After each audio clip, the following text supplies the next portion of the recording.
Acting Deputy President. I too support this motion and believe that we need a Royal Commission into COVID.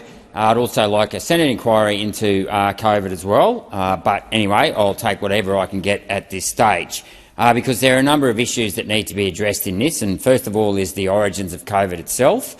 We had Anthony Fauci come out the day before Trump's inauguration and said that there would be an outbreak, a surprise outbreak throughout Trump's term. This same person then colluded with none other than some Australians, one Ed Holmes from Sydney University, with the view to actually cover up the origins of the coronavirus. So we need to look at that as well, whether or not coronavirus was deliberately made. Was there a deliberate cover-up? We then need to look at the diagnostic tool, the PCR testing. We need to determine which part of the COVID sequence was actually used to indicate a positive return. There's 29,000 proteins in the coronavirus. 29 proteins, 29,000 nucleotides. We need to know the length of the nucleotides and that sequence that was used in the PCR test to determine whether or not COVID was positive. We also need to look at why the cycle threshold was set to 40, not 28.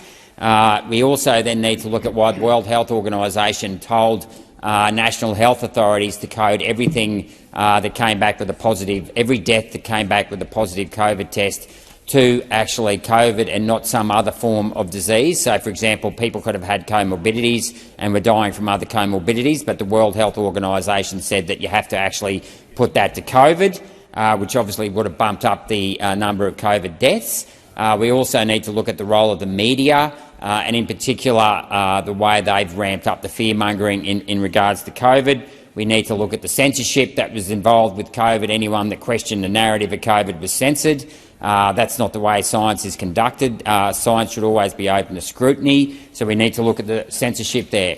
We need to look at the role the state premiers played with their daily press conferences. Who can remember the Queensland Premier with her classic statement, "There's COVID in the sewerage, be scared everybody." That sort of insanity needs to stop and cannot be allowed to ever happen again.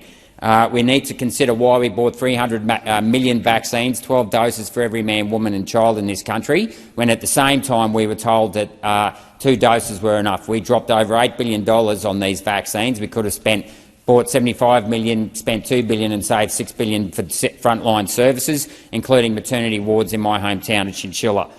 We also need to look at why 10 million people caught COVID after the borders were opened up. We were told the public assessment report said COVID was approved, the vaccine was approved to stop infection, yet 10 million people caught COVID in the year after opening up. It did not work, and we need to ask ourselves why the pharmaceutical companies got away with it. Time has expired. Thank you, Senators. This being an urgency motion, it will come to a vote. So I put the question. Those in support of the UAP urgency motion say aye. Aye. To the contrary, no. No. I think the ayes have it. Noes have it. Division required? Yes. Ring the bells for 4 minutes.